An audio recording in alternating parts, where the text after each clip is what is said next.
Let's do a video about triangle inequalities. Last one in the series. Playlist in the description if you just need to know more about triangles. Let's go. So, here's a theorem for you. This one relates the sides and the angles. If one side of a triangle is longer than another side, then the angle opposite that side is larger than the angle opposite the shorter side. So in this triangle ABC, we're only going to worry about side AB and side BC. We're just comparing two different sides here, so don't worry about side AC right now. Side BC has a length of 5. Side AB has a length of 3.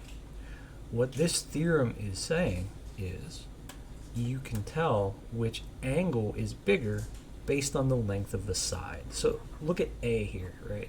There's this angle made by BAC. Start an angle, go across. The line that you hit is the side opposite the angle. Right, for A, it's 5. For C, it's 3. This theorem is saying then, because of this 5, A must be a bigger angle than C. That's all there is to it.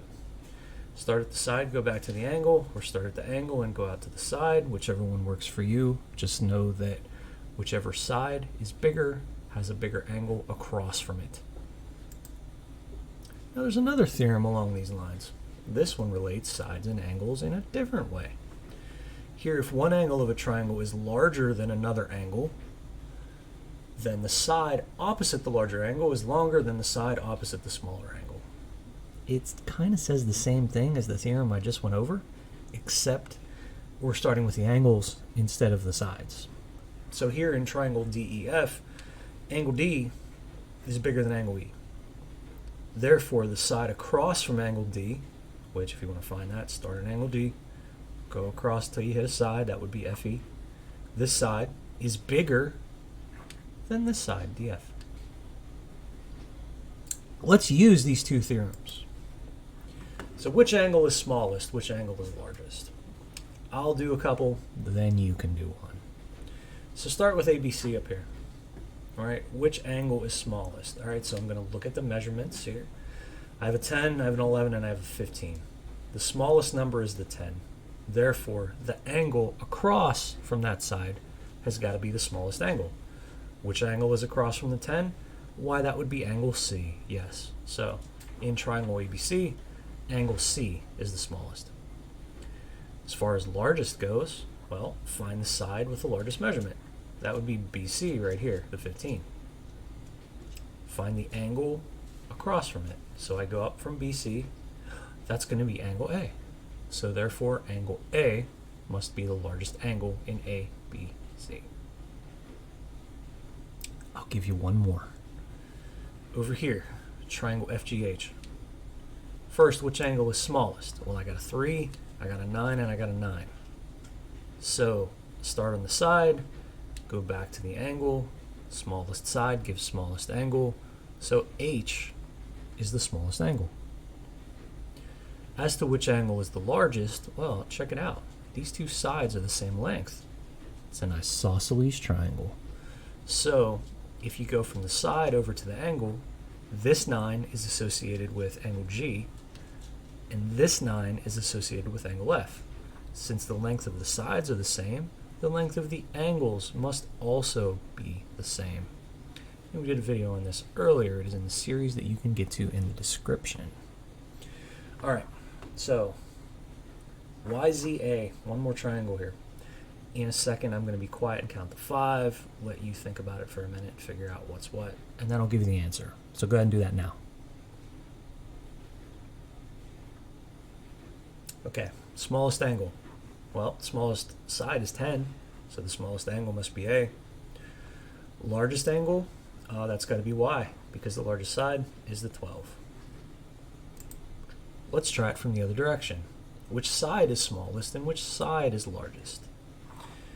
So, looking at JKL here, I got a 42, a 52, and an 86.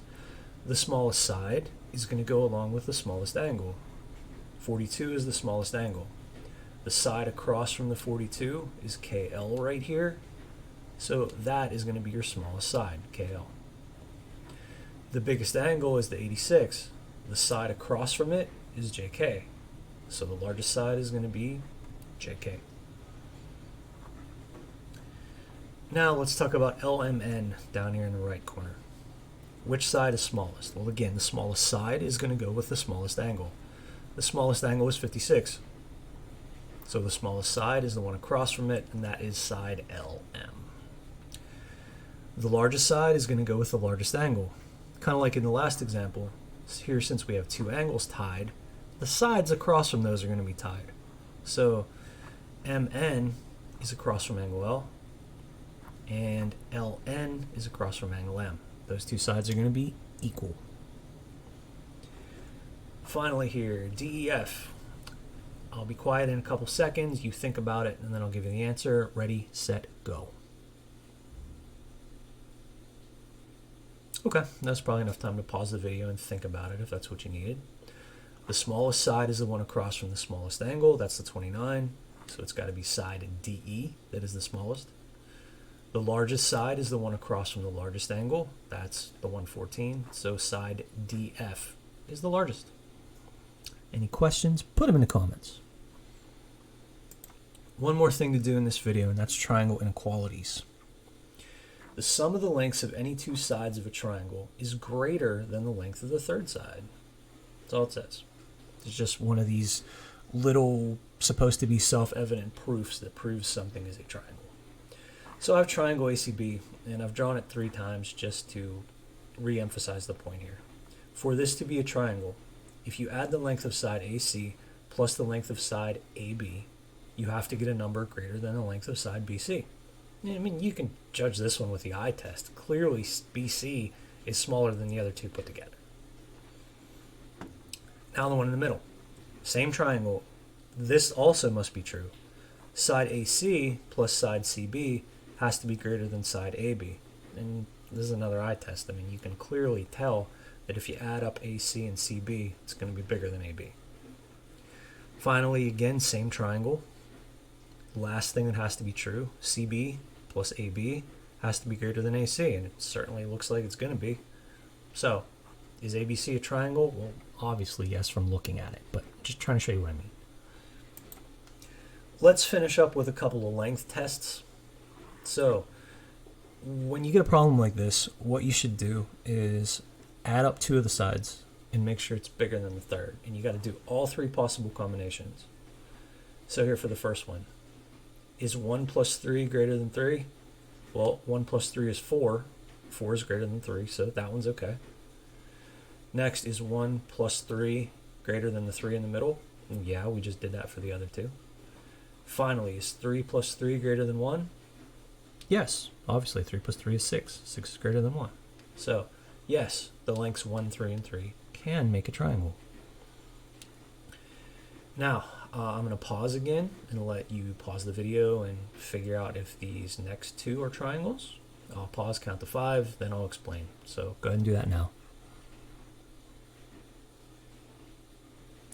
Okay, for the second one. 3 plus 11 is 14. That's greater than 13, so that's good. 3 plus 13 is 16. That's greater than 11, so that's good. And 11 plus 13 is 24. That's greater than 3. So yes, for the second one, I would say it is a triangle. Finally, for the last one. 4 plus 7 is 11. Is that greater than 18? No, it is not. Let's test the other 2, though, just to see. 4 plus 18 is 22. That is greater than 7. And 7 plus 18 is 25. That is greater than 4. The last one cannot be a triangle because 4 plus 7 is not greater than 18, and it doesn't fit the triangle inequality theorem. There you go, and that's it. Triangle inequalities and determining largest sides and largest angles. If you liked the video, please let me like. If you want more, go ahead and subscribe. I appreciate it. Thanks for watching, and good luck with your math.